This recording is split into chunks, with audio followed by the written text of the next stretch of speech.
नमस्कार दोस्तों, आपका फिर से स्वागत हमारी इस वीडियो में। हमने पिछले वीडियो में समुच्चय के बारे में पढ़ा था।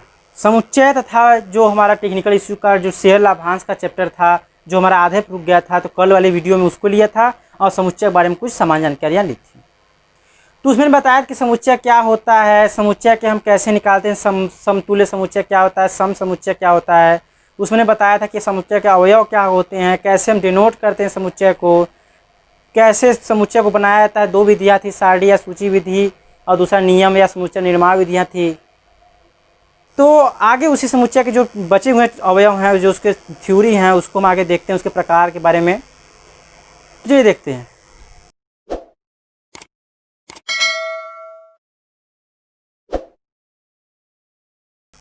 देखिए, जो हम करने बताया था कल, परिमित समुच्चय और परिमित समुच्चय बता दिया था। उसके बाद समुच्चय प्रकार में आता है एकल समुच्चय। समुच्चय के प्रकार में क्या आएगा? एकल समुच्चय। एकल समुच्चय। एकल समुच्चय का तात्पर्य है एक ऐसा समुच्चय। एकल समुच्चय मतलब होता है एक ऐसा समुच्चय जिसमें अवयवों की संख्या केवल एक हो। जिसमें अवयवों की संख्या केवल एक हो, वही हमारा एकल समुच्चय होगा। अगर एक के अगर हम लिख कहें, अगर किसी समुच्चय में लिखें 0 और 1, तो हमारा एकल समुच्चय नहीं होगा। जैसे अगर हमने लिखा 0 और 1, तो लोग कहेंगे कि 0 क्या मतलब है? अरे 0 क्यों नहीं मतलब? एक अवयव तो है ना। तो यहाँ पे 2 अवयव हो गए, तो ये हमारा एकल समुच्चय नहीं होगा। यदि हम बोलें सम अभाज्य संख्याओं का समुच्चय, क्या बोलें?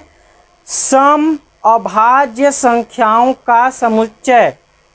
तो देखिए, सम संख्या वही होती है 2 से कट जाए, और अभाज्य संख्या वो होती है जो स्वयं और 1 के अलावा किसी से न कटे। तो यदि हम 2 अगर उस, तो ऐसी हमारी संख्या कौन सी? केवल 2 है, मतलब अंक 2। तो यानी कि जो हमारा एकल समुच्चय कहेंगे, यदि कहा जाए सम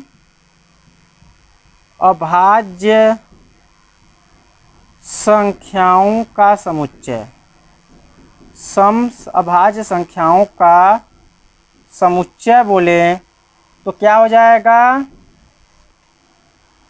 2। केवल 2 ही एक ऐसा जो सम है और अभाज्य है। अगला अगर 4 लेते हैं तो 4 अभाज्य नहीं है, क्योंकि वो 2 से कट जाएगा। जैसे बोला जाए वर्तमान में प्रधानमंत्रियों का समुच्चय, वर्तमान प्रधानमंत्रियों का समुच्चय। तो वर्तमान प्रधानमंत्री हमारे कौन है? मिस्टर नरेंद्र दामोदर मोदी तो हैं, और क्या और कोई है? तो एक ही ना व्यक्ति हुआ प्रधानमंत्री। अगर बोला जाए वर्तमान राष्ट्रपति का समुच्चय, वर्तमान मुख्यमंत्रियों का समुच्चय। लेकिन हाँ, अगर हम बोल दें कि उत्तर प्रदेश के वर्तमान उप मुख्यमंत्रियों का समुच्चय, तो हमारे केशव प्रसाद मौर्य और दिनेश शर्मा 2 हो जाते हैं, तो ये हमारा एकल समुच्चय नहीं है। तो एकल समुच्चय क्या हुआ? जिन समुच्चय में अवयवों की संख्या केवल 1 हो, उसे हम क्या बोलेंगे? एकल समुच्चय। उसके बाद दूसरा है रिक्त समुच्चय। कौन सा है? रिक्त समुच्चय। देखिए, इसके बाद से स्पष्ट हो रहा है कि ऐसा समुच्चय जो रिक्त हो, जिसमें कोई अवयव ही ना हो, वो हो गए हमारे रिक्त समुच्चय। अब बात आती है कि ऐसा कौन सा समुच्चय है जो जिसमें कोई अवयव ही ना हो? ऐसा कौन सा समुच्चय जिसमें कोई अवयव ही ना हो? तो हम बोलेंगे जैसे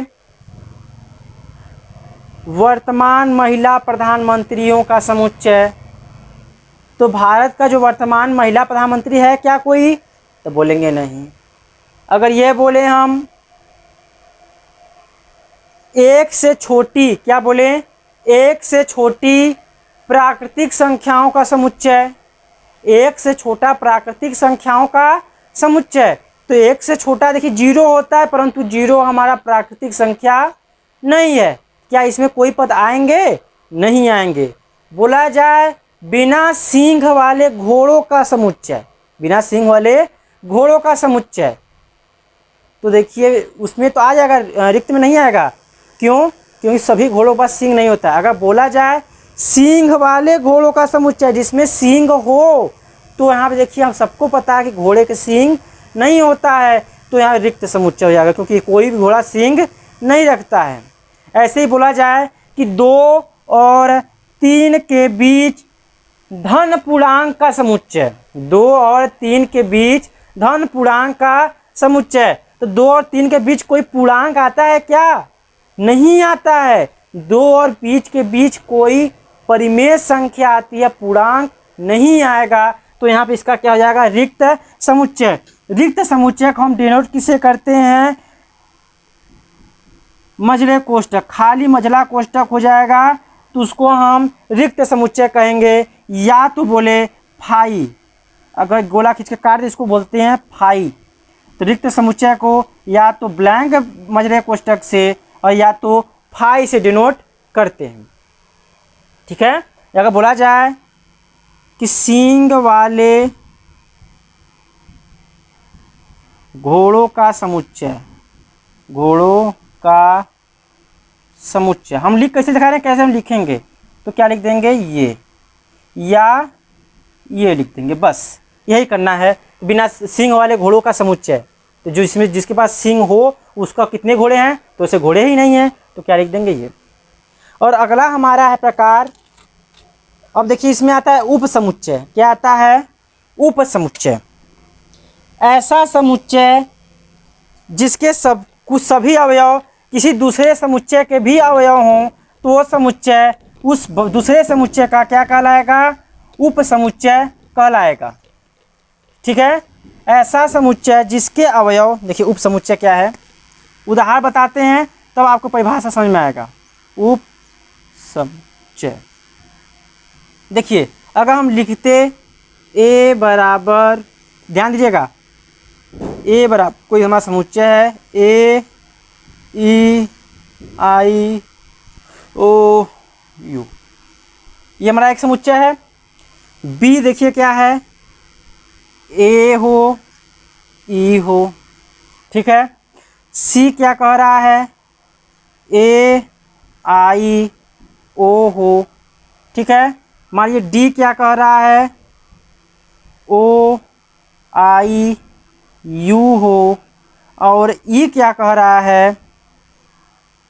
ई आई ए ओ यू हो। एक ऐसा समुच्चय दिया है, ये हमारा कह सकते हैं मेन समुच्चय है, मुख्य समुच्चय है। ठीक है। यदि कहा जाए, देखिए बी के जो अवयव हैं, बी के जो अवयव हैं, एक अवयव है कि नहीं है? देखिए बी का अवयव क्या है? ए और ई। तो ए में ए और ई है ना, तो बी हमारा क्या हो जाएगा? उप समुच्चय हो जाएगा। जो बी है वो उप समुच्चय हो जाएगा किसका? ए का। ठीक, ये उप समुच्चय का चिन्ह है। ये क्या है? उप समुच्चय का चिन्ह है। इसको हम उप समुच्चय बोलते हैं, उप समुच्चय बोलते हैं, उप समुच्चय का चिन्ह है। तो क्या बोलेंगे? अब पढ़ेंगे क्या? बी उप समुच्चय ए। क्या पढ़ेंगे? बी उप समुच्चय समुच्चय ए। क्या पढ़ेंगे? बी उप समुच्चय ए पढ़ेंगे। ठीक है। अगर यही भी क्या हो जाएगा, सी के भी अवयव पूरे इसमें है क्या? ए है, आई है और ओ है, तो के भी हो जाएगा सी उप समुच्चय ए। होगा ना? सी उप समुच्चय ए। उसके बाद ये डी, ओ है, आई है और यू है, तो ये डी भी उप समुच्चय हो गया ना, तो जाएगा डी उप समुच्चय ए। क्या जाएगा? डी उप समुच्चय ए। फिर ई का देखिए, ई है, आई है, ए है, ओ है, यू है, तो जाएगा ई उप समुच्चय ए। पर ध्यान दीजिएगा, बी उप समुच्चय ए था पर बी ए के बराबर नहीं था। मतलब बी के जो ए के जो पूरे अवयव बी में नहीं थे। तो और इसी तरीके से देखिए, ये तो यहाँ पे था परंतु सी नॉट इज इक्वल टू ए, मतलब ए और सी के जो अवयव थे वो बराबर नहीं थे।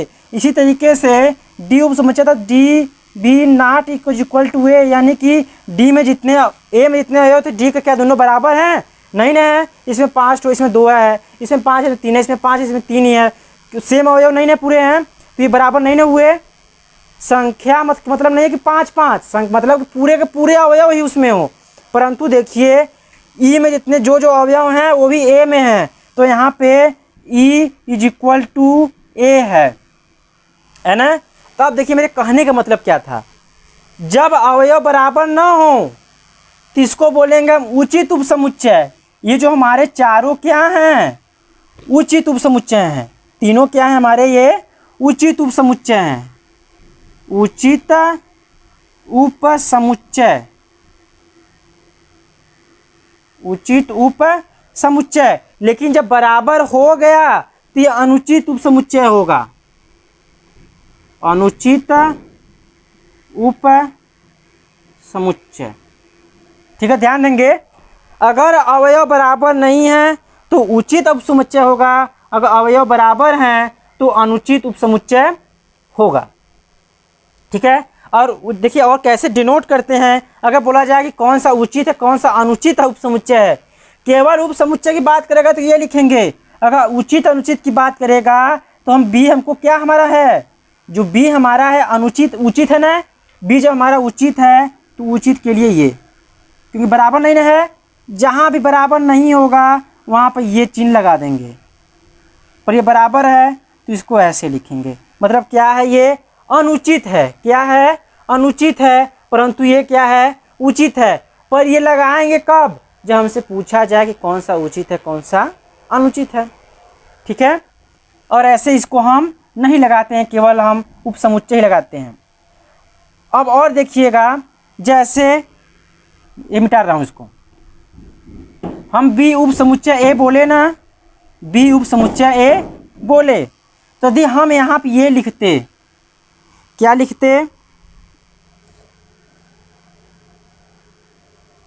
इस तरीके से ए को आगे लिखते, इस चिन्ह को उल्टा लगाते, बी कर देते, इस चिन्ह को उल्टा लगा, देखिए चीज़ तो वही है, ए की तरफ ही तो है, लेकिन हम ए को आगे किए, इस तरफ ऐसा कर दिए, तो हो जाएगा ए अधिसमुच्चय बी, क्या हो जाएगा, इसको क्या पढ़ेंगे, इसको क्या पढ़ेंगे, अधिसमुच्चय, क्या पढ़ेंगे, अधिसमुच्चय। अधिसमुच्चय का मतलब क्या होता है, इसी समुच्चय का ये अवयव है, मतलब क्या, ए में पूरे अवयव हैं बी के, ए में पूरे अवयव हैं किसके, बी के, बी के पूरे अवयव हैं ना, देखिए बी के पूरे अवयव इसमें है ना, क्या बोलेंगे, ए को अधिसमुच्चय बोलेंगे। ध्यान देंगे, उपसमुच्चय अधिसमुच्चय। अब बोला जाए, और यो देखिए, जब ए और ई बराबर थे ना, ए और ई बराबर थे ना, तो ए और ई को क्या बोलेंगे हम, जब ए बराबर ई था तो इसको बोलेंगे हम सम समुच्चय, क्या बोलेंगे, सम समुच्चय। जब दो समुच्चय आपस में बराबर हो तो उसको हम बोलेंगे सम समुच्चय। और किसी उपसमुच्चय के उपसमुच्चय की संख्या याद करना हो, क्या, उपसमुच्चयों की संख्या, किसी भी समुच्चय के उपसमुच्चयों की संख्या क्या हो जाता है, 2 की पावर m। m क्या है, m क्या है, समुच्चय में पदों की संख्या, क्या है, समुच्चय में अवयवों की संख्या, अवयव हैं, अवयव की संख्या, यम क्या है, अवयव की संख्या है। ठीक है, जैसे कोई समुच्चय लेकर दिखाते हैं आपको तो स्पष्ट हो जाएगा, समझिएगा। देखिए, अगर कोई समुच्चय है हमारा है ए इज इक्वल टू 1 2 3, 3 पद हैं, किसी कितने अवयव हैं, 3 अवयव ना है इसमें, तो इसके उपसमुच्चयों की संख्या क्या हो जाएगी, 2 के पावर m यानी 2 के पावर 3। उपसमुच्चयों की संख्या हम कैसे ज्ञात करते हैं, बोलते हैं क्या, नंबर ऑफ एस, क्या बोलते हैं, ऐसे बोल सकते हैं, उपसमुच्चयों की संख्या ऐसे, n S is equal to m बोलते हैं, n S is equal to m, कितने अवयव हैं, n S is equal to m बोलते हैं, कितने अवयव, नंबर आप मतलब कहेंगे क्या, सेट ना, नंबर ऑफ सेट में कितने अवयव हैं, यदि यम अवयव हैं तो यम मतलब क्या, 3 अवयव हैं, तो क्या हो जाएगा इसका, एम का घाते 2 के घाते यम, 2 घाते यम मतलब कितने, 3। जितने अवयव होंगे 2 घाते 3 कर देंगे, जितने अवयव हैं 2 के घात पे लगा दें, जितने अवयव हैं उसको 2 पे घात पे लगा दे तो हमको उपसमुच्चयों की संख्या मिल जाएगी। कितना हो जाएगा, 2 का क्यूब होता है 8। देखिए इसमें क्या क्या होगा इसके उपसमुच्चय। पहला होगा 1, दूसरा होगा 2 होगा, देखिए सब होगा ना, ये भी उपसमुच्चय होगा ना। तीसरा होगा 3 होगा ना। इसके बाद 1 2 को ले लेते हैं, चौथा होगा 1 2, पांचवा होगा 2 3 ले लेते हैं, 2 3, ठीक है। फिर 1 3 भी तो होगा, सातवां होगा 1 3, ठीक। 1 2 3 4 5 6, कितना हुआ, 6 हुआ। 1 होगा पूरा ले लें, क्योंकि और इतना ध्यान देंगे कोई भी समुच्चय स्वयं का उपसमुच्चय होता है, कोई भी समुच्चय खुद का उपसमुच्चय होता है। तो देखिए अगर 1 2 3 है तो इसका उपसमुच्चय भी तो 1 2 3 होगा कि नहीं होगा, होगा ना। अब देखिए गिनते हैं, 1 2 3 4 5 6 7। अब आप कहेंगे कि 8 होना चाहिए, कहेंगे ना 8 होना चाहिए, और हमारा कोई प्रोबेबिलिटी दिख नहीं रही है। तो किसी भी समुच्चय का, कोई भी समुच्चय हो, उसका एक जो उपसमुच्चय होता है वो होता है फाई, या रिक्त समुच्चय, या खाली ब्रैकेट लिख दें। कोई भी समुच्चय हो उनका उप, देखिए क्या बोलेंगे हम, रिक्त समुच्चय। रिक्त समुच्चय जो फाई है, सभी समुच्चयों का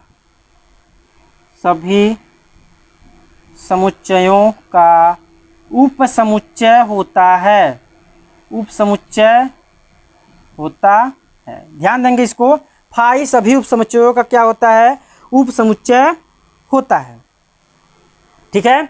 अब आते हैं हम वेन आरेख क्या होता है, वेन आरेख क्या होता है, इसी उपसमुच्चय का एक पार्ट है। वेन आरेख द्वारा समुच्चयों का निरूपण। वेन आरेख, जब हम किसी समुच्चय को किसी चित्रालेख द्वारा प्रदर्शित करते हैं उसे ही हम बोलते हैं वेन आरेख, ठीक है। जैसे कोई समुच्चय बोला जाए कि a बराबर 1 2 3 4 5 है, वेन आरेख द्वारा प्रदर्शित कीजिए। क्या चीज़, वेन आरेख द्वारा समुच्चय का प्रदर्शन कीजिए। तो हम क्या करेंगे, बहुत सरल है, एक वृत्त सर्कल खींचेंगे। वेन आरेख हमेशा सर्कल में भी दिखाया जाता है, और कहीं पर भी 1 2 3 4 5 6 लिख दिए, और यहाँ पर लिख दिए ए। तो क्या है, ए का, ये ए समुच्चय है। वेन आरेख द्वारा समुच्चय का निरूपीकरण में क्या हो जाएगा, ए समुच्चय है। आ रहा समझ में ना, किसी भी वृत्त में उसके अवयवों को लिख दें, उसके बाहर उसका नाम लिख दें, तो वही क्या हो जाएगा, समुच्चय हो जाएगा, ठीक है। अब आता है संघ समुच्चय। जैसे 1 2 3 4 5 था, और b बराबर दे देता 6 7, b बराबर देता 6 7, कहता a और b का संघ समुच्चय ज्ञात कीजिए। तो संघ समुच्चय, क्या, संघ समुच्चय, देखिए यहाँ दोनों समझ लेते हैं हम। संघ समुच्चय, संघ समुच्चय क्या है, और देखिए यहाँ पे एक और पद ले लेते हैं, यहाँ पे 5 6 7 कर लेते हैं। संघ समुच्चय, संघ समुच्चय को हम इससे लिखते हैं यू से, यानी union, A union B, union से जिसे कहते हैं। तो हमको बोला जाए ए और बी का संघ समुच्चय, तो बोलेंगे ए यूनियन बी। क्या बोलेंगे, ए यूनियन बी, इसे बोलते हैं यूनियन, ठीक है। संघ, ए संघ समुच्चय बी, या ए यूनियन बी। तो क्या होता है, संघ मीन्स होता है एकता, सबको एक साथ कर दो पर कोई दोहराए ना, सबको एक साथ कर दे लेकिन कोई रिपीट ना हो। चलिए कर देते हैं, पहले एक बार ऐसे लिखा जाता है, देखिए ए यूनियन बी लिखना है, ए को लिख लेंगे 1 2 3 4 5 6, और यूनियन 5 6 7 ऐसे लिखेंगे। उसके बाद अगले ब्रैकेट में सबको लिख लेंगे, बस कोई रिपीट ना हो। 1 2 3 4 5, देखिए 5 2 बार है तो एक ही बार लिखेंगे, 6 7, और यहाँ 6 नहीं था, देखिए हमने गलती लिख दिया है, 6 नहीं था, 6 7।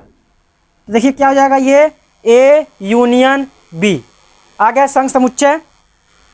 अब इसी में आता है उभयनिष्ठ या सर्वनिष्ठ समुच्चय। क्या होता है, इसी का उल्टा होता है उभयनिष्ठ या सर्वनिष्ठ, सर्वनिष्ठ समुच्चय। ठीक है, उभयनिष्ठ या सर्वनिष्ठ समुच्चय, इसको उल्टा यू से दिखाते हैं, है ना। इसको बोलते हैं इंटरसेक्शन। क्या बोलते हैं? इंटरसेक्शन। जैसे अगर इसी समुच्चय का हमको निकालना होता है उभयनिष्ठ समुच्चय, तो हम लिखते ए उभयनिष्ठ बी, इसको बोलते थे इंटरसेक्शन। इंटरसेक्शन। तो इसको क्या लिखते हैं हम? 1 2 3 4 5 इंटरसेक्शन 1 2 3 4, नहीं यहाँ पे 6 7 है ना, केवल 5 6 7 है, 5 6 7 है। तो क्या हो जाता है? देखिए दोनों में कौन सा उभयनिष्ठ सर्वनिष्ठ मतलब होता है ऐसा समुच्चय जिसमें जिसके पद दोनों समुच्चयों में हो, वो क्या होगा? उभयनिष्ठ। देखिए दोनों में क्या है? 5 और 5 है, तो इसका मान हो जाएगा 5। क्या हो जाएगा? 5 हो जाएगा। ठीक है। अगर इसी को हमको वेन आरेख द्वारा प्रदर्शन होता, यही हमारा वेन आरेख द्वारा होता, कहता ए यूनियन बी को दिखाइए, ए यूनियन बी। देखिएगा ए यूनियन बी, तो ये हमारा यही था ना, 1 2 3 4 5, यही था। ठीक। और बी कितना हमारा था? ये देखिए ए था, ये बी था, बी था हमारा 5 6 7, कॉमा लगाया था इसमें, बस 5 6 7 लिख दिए ना। अगर इसमें अगर ये यूनियन बी करना होता तो हम क्या करते? ऐसे खींचते, हमने बताया था ना कोई पद रिपीट नहीं होना चाहिए। रिपीट नहीं होगा तो जो रिपीटेड है तो उसको इसमें लिख लेंगे। 5 दोनों में है, 1 2 3 4 5, इसमें भी 6 7, ये हो गया, ये बी हो गया। ठीक है। तो देखिए यहाँ पे ए यूनियन बी अगर दिखाना होता, ए यूनियन बी दिखाना होता, तो ये पूरे सेट है जो पार्ट हैं, ये होता क्या हमारा? पूरा ए यूनियन बी रहता। क्या होता? A union B. जो छायांकित भाग है, जो एक बार छायांकित है, एक बार छायांकित है, वो क्या है हमारा? A union B. अगर यही जो देखिए दोनों में क्या है, ये ना, तो इसको यदि ऐसे कर दें तो ये हमारा देखिए 2 बार हो गया ना, तो बोलेंगे 2 बार छायांकित जो है, 2 बार छायांकित। तो देखिए क्या इंटरसेक्शन है ना, उभयनिष्ठ दोनों में ना 5, तो ये आता ए उभयनिष्ठ बी। अगर ए उभयनिष्ठ दिखाना होता तो ये वाला दिखाते केवल, तब इसको न रंगते। ठीक है, तब इसको हम न रंगते, केवल हमारा क्या होता? ये हो जाता हमारा उभयनिष्ठ, उभयनिष्ठ सेक्शन ये हो जाता। यूनियन में पूरा रंगते तो वो होता। ठीक है। तो वेन आरेख द्वारा संघ समुच्चय और सर्वनिष्ठ उभयनिष्ठ समुच्चय समझ में आ गया। कोई भी समुच्चय होगा यूनियन में वही होता है, दोनों समुच्चयों को शामिल कर लें और उसमें कोई भी पद रिपीटेड ना हो। उभयनिष्ठ होता है ऐसा समुच्चयों अवयवों का समुच्चय जो उन समुच्चयों में से कॉमन हो, दोनों में हो, वही उभयनिष्ठ समुच्चय होगा। संघ समुच्चय को यूनियन पढ़ते हैं, ए यूनियन बी, और इसको बोलते हैं ए इंटरसेक्शन बी या ए उभयनिष्ठ बी। ठीक है। इस तरीके से जितने हमारे समुच्चय के जो थ्योरी थे वो पार्ट हमारा समाप्त हुआ। नेक्स्ट वीडियो में इस समुच्चय से रिलेटेड बहुत सारे सवाल दिए गए हैं, उन सवालों के बारे में चर्चा करेंगे। तब तक के लिए धन्यवाद।